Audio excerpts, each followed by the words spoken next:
भाजपा और कांग्रेस में फर्क नहीं रह गया। मैं तो कोयला चोर के ऊपर भी गया था जिंदल साहब के खिलाफ, वो हमारा एमपी बन गया। कंगना रनावत को न तो मैं हीरो ही मानता और न ही मैं नेता मानता। वो हमेशा किसानों के विरोध में रहती है, नहीं सोचती, उसको यही नहीं पता कि तूने बोलना क्या।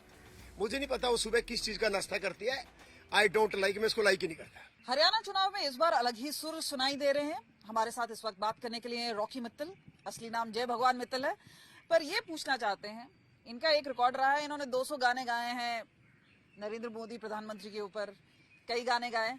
अब अलग से ही सुर पकड़ लिया है क्योंकि अब कांग्रेस खेमे में चले गए हैं। अब आप भूपेंद्र हुड्डा हैं, रणदीप सुरजेवाला हैं, राहुल गांधी हैं, तो ये गेम कैसे हुआ? देखो, मैं आपके आज तक के माध्यम से एक बात बताना चाहता हूँ। सबसे पहले मेरी जिंदगी का इंटरव्यू भी आज तक भी हुआ था तालकटोरा स्टेडियम में। बालकृष्ण जी होते थे, आजकल मेरे ख्याल लखनऊ में है, उन्होंने किया था। जब देश को मोदी जी की जरूरत थी, मैंने मोदी जी के लिए काम किया। जब यूपी में योगी जी की जरूरत थी, योगी जी के लिए काम किया। जब हरियाणा में भाजपा की जरूरत थी, पहला टर्म अच्छा था, सेकंड टर्म में कुछ नहीं हो पाया सिवाय जात पात के। तो आज जरूरत हरियाणा में कांग्रेस की है, तो मैं कांग्रेस का साथ दे रहा हूँ। और कोई मैंने पार्टी भाजपा भी ज्वाइन नहीं की थी, कांग्रेस भी ज्वाइन नहीं की, बट मैं उनके लिए काम कर रहा हूँ। और वैसे भी भाजपा और कांग्रेस में फर्क नहीं रह गया। जब मैंने बीजेपी के गाने गाए थे, भ्रष्टाचार खत्म करने के लिए गाए थे, भ्रष्टाचारी तो सारे इधर आ गए। मैं तो कोयला चोर के ऊपर भी गाया था जिंदल साहब के खिलाफ, वो हमारा एमपी बन गया। तो ये चीजें बर्दाश्त से बाहर है कि हम विकास की बात नहीं करते और सिर्फ जात पात तक सिमट के रह गए। वो तो आपने गाया कि आप अंधभक्त था, अब मुझे माफ कर दीजिए, क्या डायलॉग क्या है? देखो, 200 गीत मैंने बीजेपी के लिए गाए, उन्होंने मेरे को जेल में डालने का काम किया, 4 केस थोप दिए। जिन लोगों के खिलाफ मैंने गीत गाए, उन्होंने मेरे खिलाफ कभी स्टेटमेंट भी दी।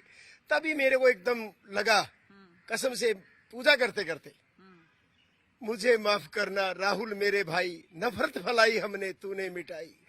नफरत के बाजार में प्यार की दुकान है, नफरत छोड़ो भारत जोड़ो राहुल अभियान है।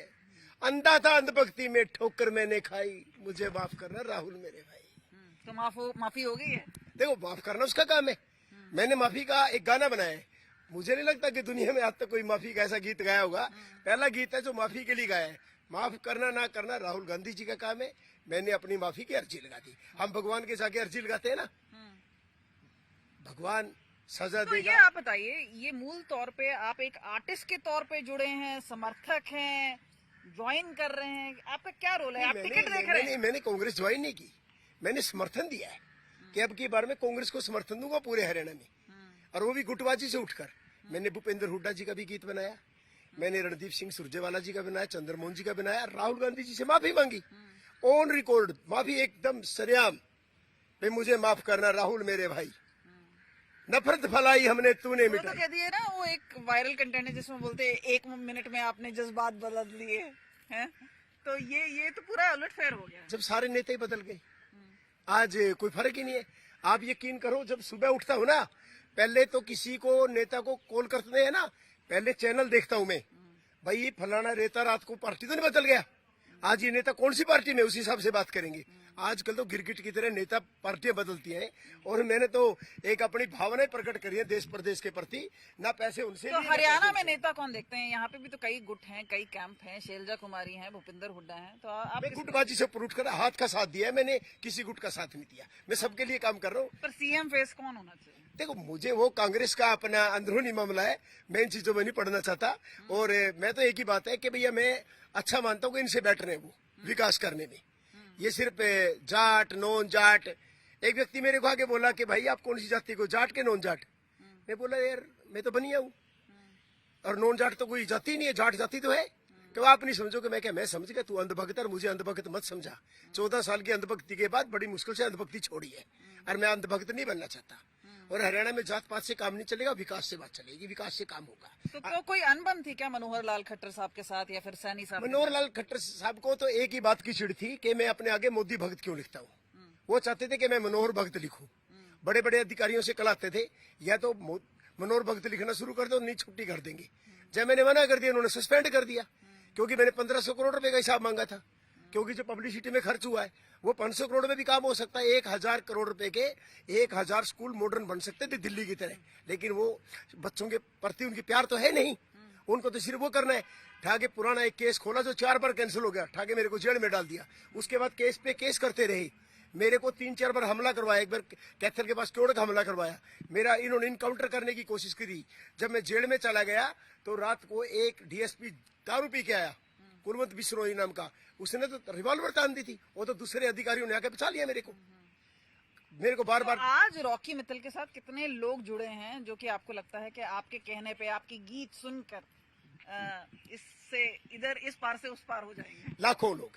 सच में जो कई लोग कहते हैं ना, जब रणदीप सिंह सुरजेवाले की कोठी पे प्रोग्राम चल रहा था, काफी लोग मेरे क्लासमेट, मेरे दोस्त ऐसे चाहने वाले आए कि आज तक हमने कांग्रेस को वोट नहीं दे, पहली बार देंगे आपके कारण। जब आप 14 साल तक जिसने मेहनत करी, जब उसका कुछ नहीं हुआ तो आम आदमी का क्या होगा। ये लोगों के बीच के अंदर एक बात है। अरे लोग सोचते हैं कि जब रॉकी मित्तल को धोखा मिल सकता है, देश प्रदेश को धोखा क्यों नहीं।